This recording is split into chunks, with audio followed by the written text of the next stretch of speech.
C'est avec des mesures particulières que le Centre d'entraide d'Argenteuil tiendra sa guignolée annuelle le 21 novembre prochain entre 10h et 16h.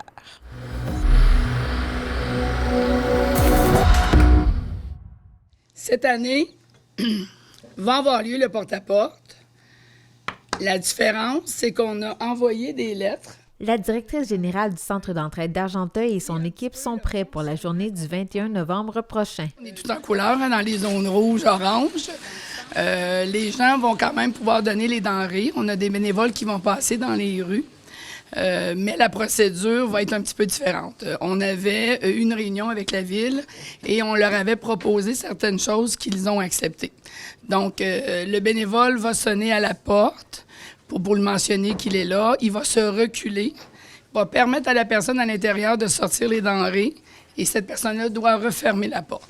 Donc, par la suite, le bénévole prend les denrées, va les mettre dans le cube, va venir nous les porter au local, sur la rue Lot cette année. On retourne à l'ancien local qu'on avait il y a 2 ans, au 750 rue Lot. Et par la suite, les denrées vont être en repos pendant 72 heures. Puis par la suite, on va faire l'inventaire. Et les gens, contrairement à d'habitude, donc, ne seront pas comme des petites abeilles à travailler vraiment fort pour trier les contenants, les denrées. Pas du tout. Ça va être quelque chose qu'on va faire dans la semaine suivante. Cette année, habituellement, les sous qu'on ramasse, c'est des sous qui nous permettent d'acheter ce qui nous manque, dans le fond, pour combler le nombre de paniers de Noël qu'on a. À cause, justement, de la pandémie, on n'ira pas faire des achats. On va acheter des cartes cadeaux, on va encourager les épiceries locales et les gens vont pouvoir avoir l'équivalent en cartes cadeaux. Donc, une partie va être en denrées, l'autre partie en cartes cadeaux. Il faut spécifier aux gens qui vont donner pour vous rassurer que toutes les cartes cadeaux vont être trouées. Donc, si une carte cadeau est trouée puis se présente chez un des épiciers, ils sont au courant que ces gens-là ne peuvent pas acheter de cigarettes, ne peuvent pas acheter de loterie et ni de boissons pour nous permettre de nous assurer que les gens qui vont avoir donné, mais ça va être des gens qui vont permettre aux familles d'avoir des denrées alimentaires. On parle de boissons alcoolisées. Alcoolisées, c'est ça. Et puis, cette journée-là, vous avez plusieurs bénévoles. Est-ce qu'il y en a moins cette année? C'est plus difficile à les trouver? Oui, j'en ai un peu moins. Il y a probablement le secteur du Nani, là, que là, présentement, on n'a pas personne pour le couvrir. On va demander beaucoup de collaboration de la Ville, des résidents, à savoir si jamais là, vous avez des denrées et que vous voyez là, qu'il n'y a pas de bénévoles qui a passé, venez nous les porter au centre d'entraide. On a une entreporte, on peut les laisser là. Il n'y a pas de danger, personne ne va vous voir, personne ne va y toucher, puis on va attendre le 72 heures.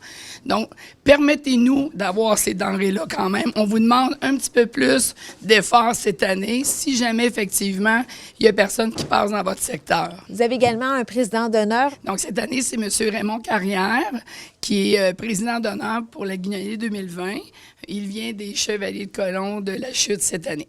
Donc, il va passer sur les coins avec le Père Noël et un responsable pour pouvoir s'assurer que tout va bien, prendre des belles photos avec le Père Noël et s'assurer que l'ordre est bien mis. Puis c'est eux autres aussi qui ramassent les sous de façon à tous les demi-heures, tous les 3/4 d'heure pour s'assurer que l'argent est en sécurité. Le centre d'entraide a demandé de notre aide, les Chevaliers de Colomb, et ils m'ont demandé si je voulais être président d'honneur.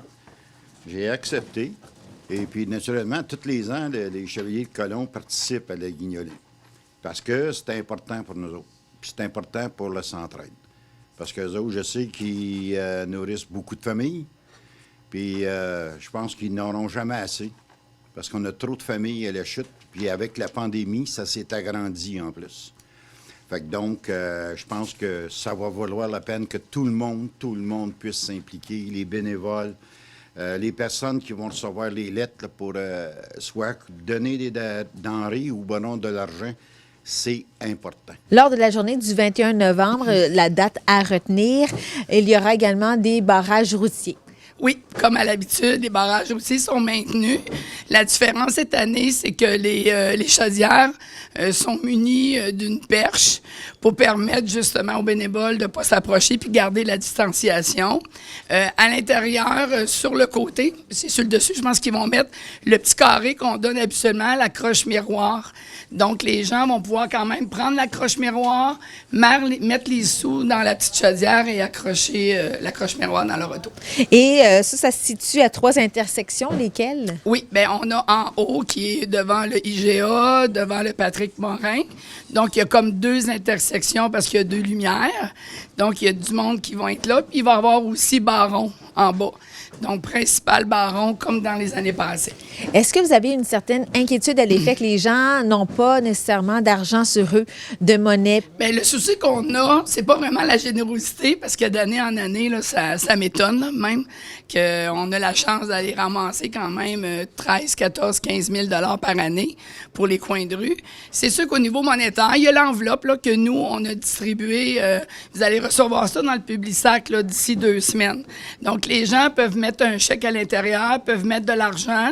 Ils peuvent le donner la journée de la guignolée. Ils peuvent venir nous le porter avant ou juste la franchir. Si vous donnez plus que 20 $, si vous nous donnez vos coordonnées, on va vous envoyer un reçu. Donc, on n'aura pas vraiment de contact, puis vous pouvez le faire de chez vous, tout en sécurité. Est-ce que vous avez un objectif financier cette année?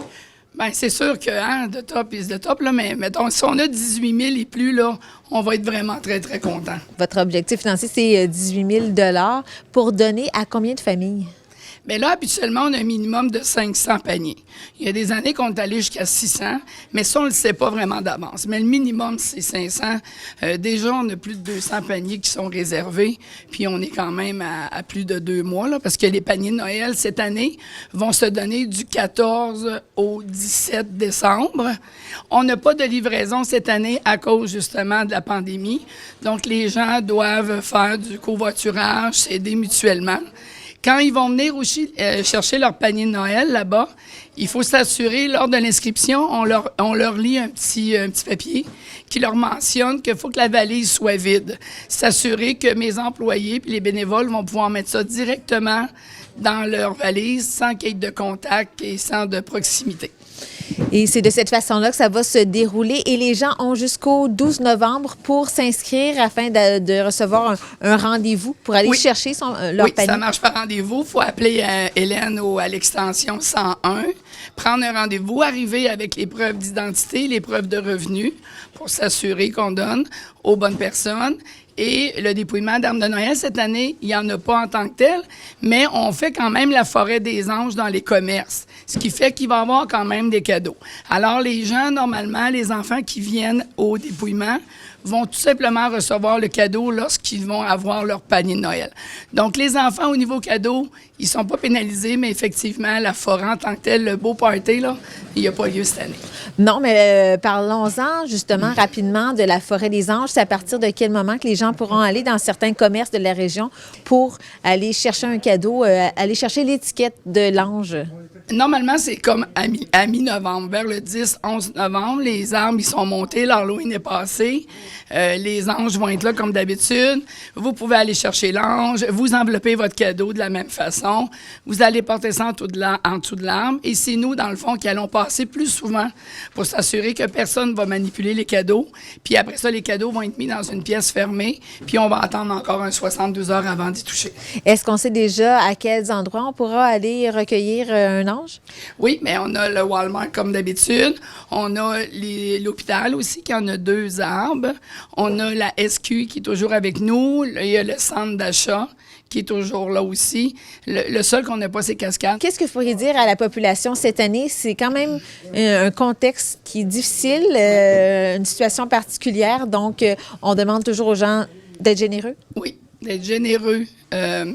D'année en année, on a toujours eu cette belle collaboration-là. Mais cette année, ça n'a pas été facile pour personne, mais on a toujours été là. Le centre d'entraide n'a pas fermé. On était au front pendant ces 6 mois-là.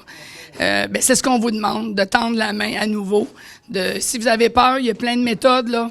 pour pouvoir arriver quand même à faire cette donation-là. Puis il y a plein de gens là, qui n'ont pas eu la chance d'avoir la PCU. Il y a des gens qui ont le bien-être puis qui n'ont rien d'autre ou ils ont perdu leur emploi. On a eu beaucoup là, qui ont perdu leur emploi temporairement. Mais ces gens-là ont besoin de nous cette année. Fait que raison de plus d'être solidaire, de trouver les moyens nécessaires tout en respectant vos défis là, personnels sur la distanciation.